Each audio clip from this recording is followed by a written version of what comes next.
ఒక్కసారి మీరు ఆలోచించండి.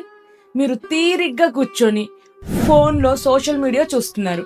మీ స్నేహితురాలి విదేశీ పర్యటన ఫోటోలో, మీ సహోద్యోగికి వచ్చిన ప్రమోషన్ పోస్టో, మీ బంధువులో సంతోషకరమైన కుటుంబ చిత్రమో, మీ పక్కన వాళ్ళు కారు కొనుక్కున్న ఫోటోలో ఏదో ఒకటి చూస్తూ ఉన్నారు. ఇవన్నీ చూస్తున్నప్పుడు మీ ప్రమేయం లేకుండానే మీ గుండెలో ఒక చిన్న అలజడి మొదలైందా? వాళ్ళ జీవితాలు ఎంత బాగున్నాయో, నా జీవితంలో ఏముంది అని ఒక చిన్న నిట్టూర్పు. ఆ నిట్టూర్పుతోనే మీరు ఒక ప్రమాదకరమైన ఉచ్చులో అడుగు పెడుతున్నారు. దాని పేరే పోలిక అనే ఉచ్చు.